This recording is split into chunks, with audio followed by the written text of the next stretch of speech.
Alright, picture this. The year is 1870. France and Prussia are at each other's throats in a war that would literally reshape Europe.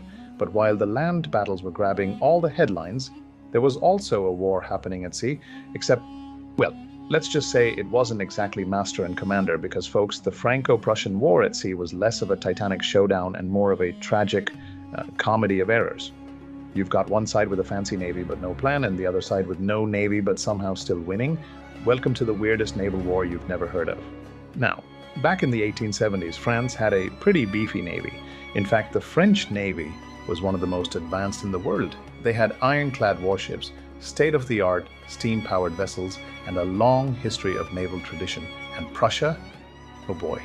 Prussia's navy was basically a joke. They had a handful of ships, most of them second-hand, and let's be real, Prussia was a land power. These guys were built for land battles, not high seas adventure. So naturally, when war broke out in July 1870, you'd think France would dominate the seas, right? Right? Well, no. The French were sitting on this mighty naval powerhouse, and what did they do with it? Not much. They had a grand strategy to blockade Prussia's ports, cut off their trade, and flex on them with their superior fleet. But there was a tiny problem. France didn't actually have a clear naval plan. Instead of mobilizing quickly, they hesitated, argued over logistics, and wasted precious time doing absolutely nothing. Meanwhile, Prussia, despite its laughably tiny fleet, was already winning on land.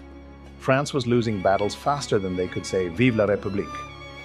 Now let's talk about the biggest naval showdown of the war, except there wasn't one. France wanted to blockade the North Sea ports, but Prussia didn't really care because they weren't reliant on naval trade anyway. Plus, the British, who controlled most of the world's trade routes, weren't about to let France mess with European commerce. So, instead of a massive sea battle, France ended up wasting resources chasing down small Prussian ships, capturing some cargo vessels, and annoying neutral countries more than actually hurting Prussia. It was like showing up to a gunfight with a cannon only to realize the other guy didn't even bring a weapon, but still walked away, winning.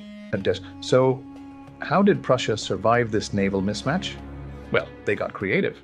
Since they didn't have a strong fleet, they hired privateers, basically pirates for hire, to raid French ships. Imagine being a French captain with a high-tech ironclad warship, only to get harassed by a bunch of rogue sailors on old-school wooden boats. Embarrassing. Oh, and here's the kicker. Prussia had secret backup from the British. Since Britain didn't want France messing with trade, they quietly allowed Prussia to build and repair ships in their shipyards. So while France was out here fighting cannons into the ocean, Prussia was quietly strengthening its naval defenses. By January 1871, the war was over. Prussia had crushed France on land, Napoleon III was captured, and the Second French Empire gone. And their powerful navy? It sat completely useless while the Prussians marched into Paris. Imagine having one of the world's strongest fleets and somehow still managing to lose the war to an army that barely had a navy at all. That's like owning a Ferrari, but losing a race to a guy on a bicycle. Had France actually used its naval power effectively? Could the war have gone differently? Maybe. A strong naval blockade could have strangled Prussia's economy and slowed their lightning-fast land invasion. But instead, France hesitated, failed to act decisively, and let their most powerful military asset go to waste.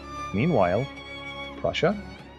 They became Germany, and within a few decades, their new German empire built a navy so powerful it would later challenge the British in World War I. The Franco-Prussian War at sea wasn't some epic oceanic battle, but it was a massive missed opportunity. It's proof that even the strongest weapons are useless if you don't know how to use them. So, moral of the story? If you're going to bring the big guns, make sure you actually use them.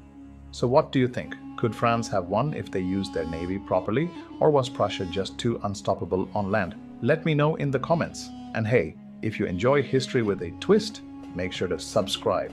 Because trust me, history is way more insane than you think.